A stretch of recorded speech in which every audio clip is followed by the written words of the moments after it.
구약 성경에 등장하는 인물들 중에 야곱의 12 아들 중 11번째 아들 요셉, 그런 형제들의 미움을 받아서 이제 죽음 위기에 처한 그런 상황을 맞이하게 됩니다.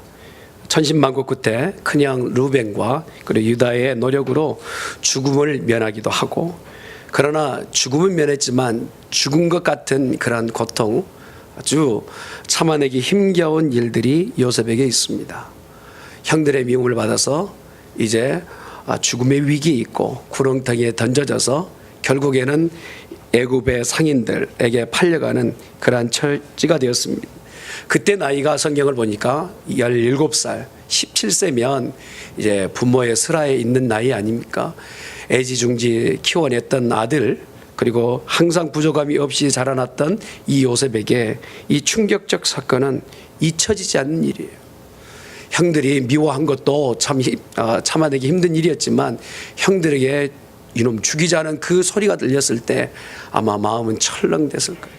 그리고 구렁텅이에 던져져서 죽는 듯 내버려 두었다가 상인에게 두말하지 않고 팔아넘기는 형들의 그러한 태도들은 아마 팔려가면서 요셉은 말은, 그리고 성경에는 기록은 되어 있지 않지만 가슴 깊은 곳에서부터 눈물이 흘러나오지 않았을까 싶습니다. 끌려가는 손에 고라줄을 메고 끌려가는 요셉의 모습이 눈에 보이는 듯 하지 않습니까? 그렇게 모든 것에 배신당하고 어려움 상황에 있는 이러한 믿음의 사람 요셉에게 성경의 가르침은 무엇을 얘기하느냐 하면 감사하라는 거예요. 감사하라. 그리고 쉬지 말고 기뻐하라. 쉬지 말고 기도하라. 항상 기뻐하라. 이러한 요구를 들을 때에 이해가 되지 않죠. 어려운 상황에 놓여 있고 고난과 핍박에 있는 요셉의 이 모습을 바라볼 때 성경의 해법은 바로 감사하고 기뻐하라는 것입니다. 어떻게 그런 일이 있을 수 있을까? 어떻게 그렇게 할 수 있을까 하는 질문이 있죠. 그러나 이 고통과 슬픔의 이유는 이 상황을 바라볼 때는 지금 원망과 또한 미움과 질투와 시기와 이 모든 것이 내 안에서 분명히 가득 차 있을 수 있어요. 그러나 이 요셉에게 형통하였다라고 하는 이 복은 바로 하나님의 관점에서 하나님이 원하시는 그 시간대에 하나님의 계획을 이루어가고 계신다는 사실을 이제 요셉은 깨닫게 되는 것입니다.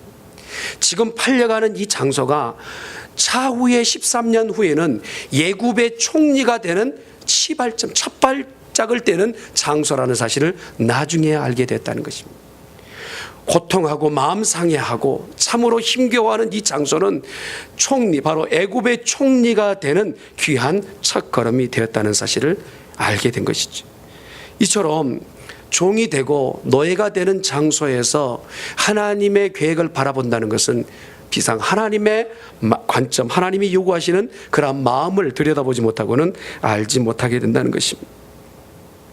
왕궁 같은 집에서 왕자처럼 자랐던 요셉에게 이제 이웃 나라에 가서 종이 되고 짐승처럼 대우를 받고 먹을 것도 입을 것도 그리고 거처하는 것도 이 모든 것도 예전에 아버지 집에서 평화롭게 살았던 그 모든 생활을 다 접고 그리고 앞으로의 삶이 막막한 그런 삶, 이것을 살아내야 되는 요셉에게는 여간 부담스럽지 않는 삶이었을 거예요. 사람은 현실을 바라볼 때 낙심하죠. 그러나 하나님은 우리에게 보여주고 싶은 것은 현실에 가까운 것을 보기를 원한 것이 아니라 먼 곳에 하나님의 뜻을 보기를 원하시는 거예요.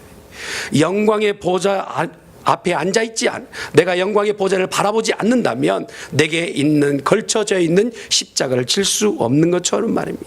고난의 길을 내가 통과하지 않으면 영광의 자리가 허락되지 않은 것처럼 우리 가운데 이런 고난과 어려움은 하나님이 우리에게 제시하는 축복의 다른 얼굴이라는 사실입니다. 그러므로 사람들이 고난의 길에 나아갈 때, 어려움을 만날 때마다 하나님이 내게 향하신 분명한 영광의 뜻이 있다는 것을 바라보는 믿음의 사람들이 되어야 될 줄 믿습니다. 영광의 자리에 앉기 이전에 젖과 꿀이 흐른다는 이 소식을 들었던 이스라엘 백성들 말입니다. 우리가 성경을 보면 애굽에서 뛰쳐나와 이제 홍해를 지났던 이스라엘 모든 백성들이 그것을 다 경험했죠. 경험하고 나서의 그들의 삶은 광야를 지날 때에 이 홍해의 사건이 계속 기억이 되어서 광야 지날 때에 넉넉히 이기고 지나갈 수 있는, 어쩌면 에너지가 다 충전되어 있을 만큼의 힘이 있었을 겁니다. 여러분, 홍해가 갈라졌던 사실 자체는 모든 사람이 경험한 일은 아니지 않습니까? 그런데 홍해를 건너고 나서도 이들에게 광야에서 삶은 매 순간 원망과 불평이었단 말이에요. 눈에 보여지는 환경을 통하여서 내가 지금 원하는 것을 얻지 못한 그것 때문에 내게 고통과 어려움을 호소하며 하나님을 원망하게 됐다는 것입니다. 이 원망과 고통의 호소는 결국 어떻게 합니까? 하나님의 약속이라는 가나안 땅에 그들의 모든 똑같이 받았던 가나안 땅의 약속을 이루지 못하고 결국 광야에서 모두가 죽음을 맞이할 수밖에 없다는 겁니다. 출애굽하여 홍해를 지나고 광야를 지나가는 가운데서 바라봐야 될 것은 영원한 땅, 적과 꿀을 가나안 땅을 바라봐야 되는데, 고난이 내게 밀려오고 어려움이 내게 엄습해 올 때 그 어려움과 고난 때문에 가나안은 내 앞에 보이지 않고 현실만 바라보다가 결국 그 가운데서 애굽에 뛰쳐나왔던 1세대 모두는 광야에서 죽고 오직 믿음을 준비하였던 몇 명만이 가나안 땅에 들어가게 되었다는 것입니다. 하나님께서 우리를 구원해내시고 이 세상 살아가는 동안 여러 다양한 고난과 어려움을 만나게 하실 때에 그 고난을 대하는 우리들의 모습도 하나님은 보시고 계세요. 그 고난을 우리가 어떻게 바라봐야 됩니까? 현실적으로 눈에 보이는 가까운 것만 바라볼 것이 아니라 멀찍이 하나님께서 내게 주신 약속이 무엇인지를 들여다본다면 그 멀찍이에 있는 모습 때문에 지금의 현실의 고난은 뛰어넘을 수 있는 능력을 가지게 된단 말이에요. 믿음의 사람들이 이러한 삶을 살아가야 될 줄 믿습니다. 지금 요셉은 자기에게 당한 이 어려운 문제들을 바라볼 때 고난으로 내게 왔지만 오히려 하나님께서 내게 주신 약속을 붙잡고 나아가는 그러한 믿음의 사람의 모습이 되었다는 것입니다. 하나님을 사랑하는 자는 그 뜻대로 부르심을 입은 자에게는 모든 것이 합력하여 선을 이루는 줄 믿습니다. 말씀을 믿고 그 뜻을 이루실 하나님의 계획을 의심치 않고 따라가게 되면 우리 입술에서는 감사가 끊이지 않게 된다는 말입니다. 만세전부터 우리를 택하시고 하나님께서 우리를 향하신 계획을 가지고 계신 그 하나님께서 우리가 경험하고 있고 겪고 있는 이 고난을 하나님 모르실까요? 저는 그렇게 생각지 않습니다. 우리를 위하여 모든 것을 지으시고 계획을 두고 계신 하나님께서는 우리가 겪고 있는 고난마저도 알고 계시는 줄 믿습니다. 그러므로 우리가 이렇게 찬양할 수 있어야 돼. 내일 일은 난 몰라요. 내일에 되어질 일은 모릅니다. 그러나 결국 하나님께서는 내 인생의 앞길에 하나님이 준비하신 일을 이루어내실 줄 믿습니다. 옛날에 종은 짐승 같은 대우를 받고 소유도 주인의 소유물이 되고 그리고 먹는 것도 잠자는 자리도 그렇게 박한 자리에서 자야 될 그런 상황에 있지 않았습니까? 그런데 그럴 때 이런 상황과 환경이 어려울 때 마음속으로는 이런 생각이 들 수 있어요. 하나님이 나를 떠나셨는가? 하나님 나를 버리셨는가? 라고 하는 의심이 생길 때가 있죠. 그런데 이 하나님이 나를 떠나셨는가 하는 이 의심 자리에서 일어나 걸을 수 있는 것은 바로 하나님을 의지하는 믿음으로 일어나 걸을 수 있다는 것입니다. 여러분, 요셉이 경험하였던 형통의 삶에 대한 부분을 어떻게 설명하고 있느냐 하면, 형통이라는 단어를요 국어사전에서 찾아보니까 원하고 뜻하는 대로 다 이루어지는 것이 형통이다라고 얘기해요. 올 한 해 우리 교회 성도님들이 원하시는 것 이루시길 바랍니다. 아멘. 자, 그 관점으로 보십시다. 원하고 뜻하는 것이 다 이루어진다. 그러면 그 관점으로 봤을 때 요셉은 형통한 삶이었을까? 아니란 말입니다. 아니에요. 요셉이 가는 것은 형통보다는 고난이 더 많았고 힘겨운 일이 많았단 말입니다. 그러면 우리가 어떻게 이것을 이해하느냐? 신앙인에게 형통의 삶은 바로 하나님의 뜻이 원하시는 대로 이루어지는 것이 형통이에요. 우리가 원하고 우리가 뜻하는 바를 이루어내는 것은 인간적이고 세상적인 형통의 방식이지, 하나님이 뜻하시고 하나님이 계획하시는 것을 하나님이 이루어내시는 것, 이것이 바로 하나님 편에서 성도를 향하신 형통의 삶인 줄 믿습니다. 그래서 요셉이 가는 곳곳마다 형통하였다는 그 개념 가운데 항상 설명은 뭐를 얘기합니까? 요셉이 하나님과 함께하였고 하나님이 요셉과 함께하셨다라는 거예요. 올 한 해 형통하기를 원하십니까? 하나님과 함께하는 삶을 살아내시기를 예수님의 이름으로 축원합니다. 그러나 우리 가운데 이 고난을 주신 이유를 우리가 설명할 수 있어야 되겠죠. 고난과 이 형통의 삶이 항상요 불과 물과 같았어요. 우리에게 주실 때는 물을 주시면 언젠가는 항상 불을 주시는 거예요. 그래서 우리가 생각할 때는 물이 필요할 때 왜 하나님 불을 주시나요? 불이 필요할 때 왜 물을 주시는가요? 이 이유에 대해서 우리는 알지 못하지만 결국 그 시간이 지나고 나서야 우리가 칼빈이 얘기했던 것처럼 내 인생의 큰 잔 가운데 부어놓은 기쁨의 잔 가운데 맺혀있는 이 고난의 이슬을 보라라고, 그것을 보면서 즐겨할 수 있는 수준을 우리에게 만들어 주시는 거예요. 내 인생에 큰 잔이 있단 말입니다. 이 인생의 잔에다가 기쁨을 가득 채웠는데, 형통을 가득 채웠는데, 채운 그 형통의 잔 가에 이슬처럼 한 방울씩 한 방울씩 맺혀 있는 게 있단 말이에요. 차가운 음료수를 따르면 시키지도 않았는데 방울이 맺히지 않습니까? 난 것처럼 내 인생의 기쁨의 그 겉표면에 바로 고난이란 물방울이 생기게 됐는데, 그것을 보면서도 너희가 기뻐하고 즐거워하라라고.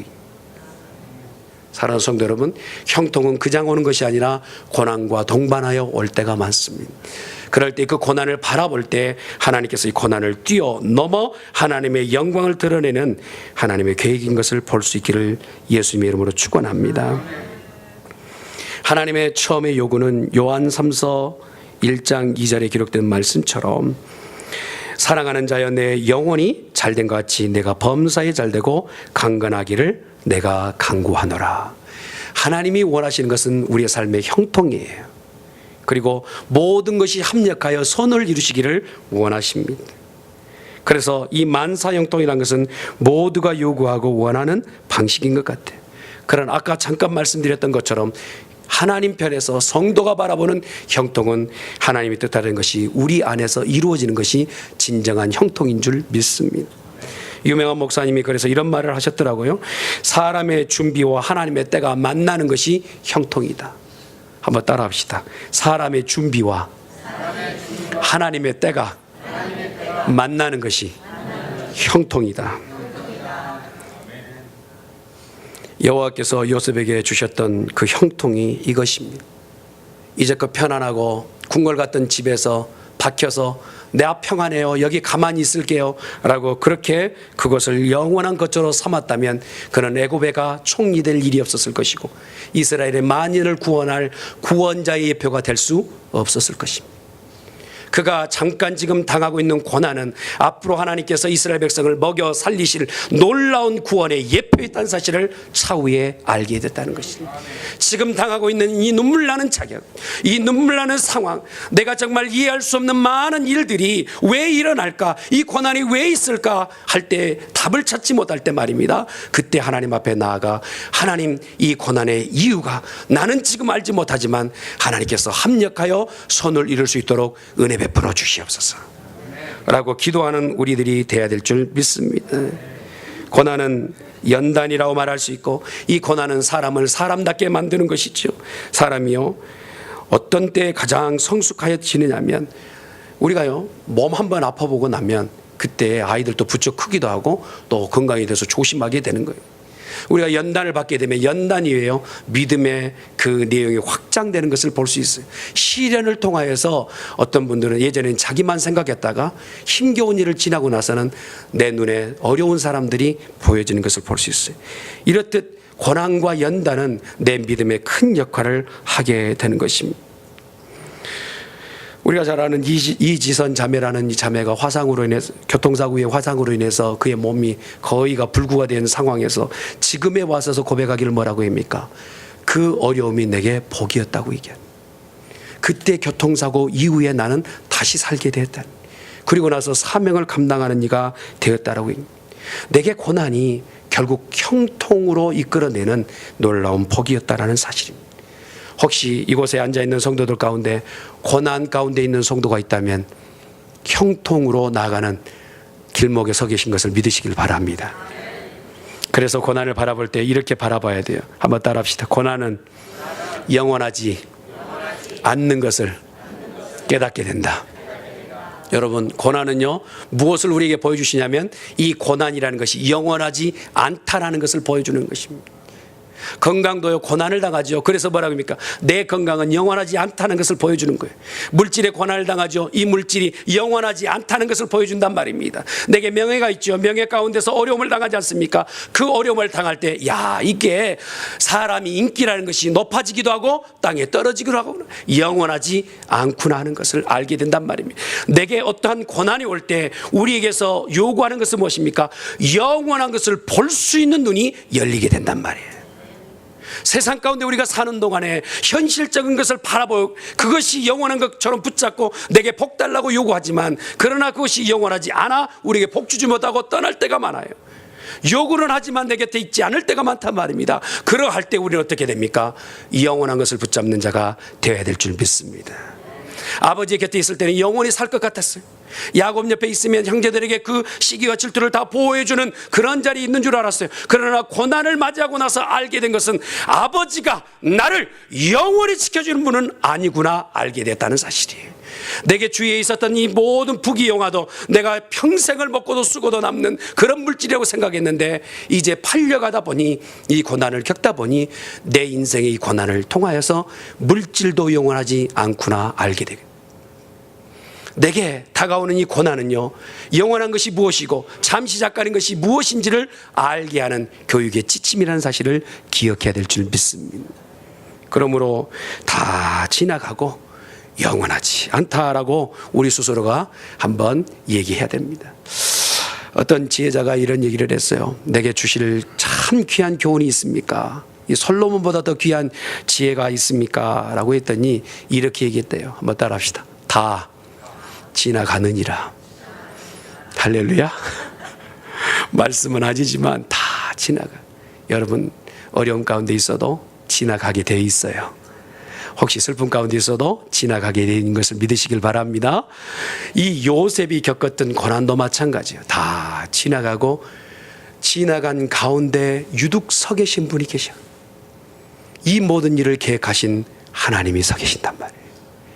영원하시고 지존하시고 변치 않으신 하나님을 요셉이 그곳에서 다시 만나는 장면이에요. 내 가정 가운데 아버지를 의지하고 의탁하며 살았던 그 요셉에게 이제 육신의 아버지를 떠나서도 살 수 있는 사람이 되었고, 그러나 내 인생에 절대 없어서는 안 될 분을 다시 만나게 되었으니 바로 하나님이 내 인생 가운데서는 떠나가시면 아니 되겠다는. 그래서 그가 하나님을 가까이 하여서 삶의 모든 부분 가운데 이제 권세를 쥐고 형통하는 삶을 얻게 되는 것을 볼 수 있습니다. 처음에 받았을 때 말씀을요, 어떻게 받습니까? 11 형제가 자기 앞에 엎드려 절하는 그 장면을 꿈으로 보게 됩니다. 그 꿈을 꾸었을 때 얼마나 흡족하고 기뻤는지 이것을 형제들한테 얘기하는 거예요. 그 꿈을 받는 형제들이 질투와 시기 가운데서 정말 네가 우리 가운데 왕이 되겠느냐 묻습니다. 몰라서 묻는 것이 아니라 듣기 싫어서 묻는 거예요. 그리고 해와 달과 11별들이 그 앞에 절을 하는 그 장면을 보고 다시 얘기를 합니다. 이것이 바로 하나님께서 요셉에게 주신 놀라운 꿈과 비전이었어요. 그리고 잠시 잠깐 놓쳐버린 듯한 그 구렁텅이에 넘겨져서 죽음과 같은 것을 경험하게 되었을 때 아마 형들은 그가 죽음의 위치에 있을 때 네 꿈 한번 이루어지는가 보라. 창세기에 기록되는 말씀처럼 저 꿈꾸는 자가 얘기하는 것처럼 되는가 보자라고 얘기하게 돼요. 하나님 앞에 말씀을 받았지만 그 말씀이 정말 이루어지는가 보자라고 하는 세상 사람의 소리처럼 자기의 형들이 그를 내동이 쳤어요. 그리고 나서 그가 다시 잡게 된 것은 무엇입니까? 환난과 어려움이 있다 할지라도 하나님이 내게 약속하신 것은 변치 않는다는 사실을, 그것을 붙잡고 남은 인생을 살아가게 되었습니다. 그때의 삶의 모든 형국 가운데서 형통함의 복을 주셨게 됐습니다. 여러분, 이 보디발이라는 사람은요, 당시 애굽의 시대장이, 애굽 왕의 시대장이라면 군대 장관쯤 된단 말입니다. 그에게 있는 모든 부귀와 그에게 있는 모든 권세는요, 그 나라의 왕을 대신할 만한 큰 권세와 능력을 가지고 있었던 것입니다.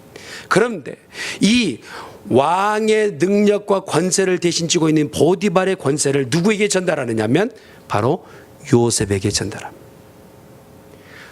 밥을 먹는 것과 자기 아내를 건드리지 말라는 그 요구 말고는 모든 것을 요셉에게 넘겨줍니다. 이것을 볼 때에 바로 하나님께서 요셉의 삶이 형통한 삶이라 말씀해 주고 계십니다. 우리가요, 원리를 깨닫고 나면 우리의 삶이 하나님께서 인도하신 대로 삶의 형통함을 만나게 됩니다. 첫 번째가 무엇입니까? 먼저는 내가 고난이 밀려올 때마다 그 고난이 영원하지 않고 하나님께서 나를 만들어가고 계신다는 사실을 믿는 믿음의 삶을 살아낼 때 형통한 삶을 살게 될 줄 믿습니다. 또한 내게 주신 그 말씀이 있다면 말씀을 끝까지 붙잡고 나아가는 우리들이 되어야 될 줄 믿습니다. 하나님을 가까이 한다. 왜? 사실 하나님을 가까이 하는 것이 눈에 보이지 않는 하나님이 영이시기 때문에 우리가 눈으로 볼 수 없어 가까이 하는 것이 어떻게 가까이 하는지 알지 못하지 않습니까? 그런데 여호수아 1장 7절과 8절에 기록되는 말씀을 보면 모세에게 주셨던 모든 율법의 말씀을 주야로 묵상하고 그것을 그대로 읽고 듣고 행하는 자에게 하나님이 함께 하시고 형통함에 복을 주셨다고 말씀하십니다. 하나님을 함께 가까이 하려면, 하나님과 함께하는 삶을 살려면 말씀을 가까이 하는 삶이 돼야 될 줄 믿습니다. 처음 요셉에게 주셨던 그 말씀이 흐트러지지 않고 끝까지 지켜내는 거예요. 요셉을 요셉되게 하였던 것은요, 바로 하나님의 약속을 잊어버리지 않고 고난이 밀려와도 그 말씀을 붙잡고 나아갈 때 결국에는 하나님께서 그에게 약속하신 대로 이루어 내시더라는 거예요. 사랑하는 성도 여러분, 시골 촌뜨기에게 주셨던 그 약속의 말씀이 언젠가는 한 나라의 왕의 수하에 있는 총리가 될 줄을 누가 알았겠어요? 그러나 하나님은 이러한 역사를 이루어 가십니다. 무엇을 통하여? 말씀을 통하여 그러하신 줄 믿습니다.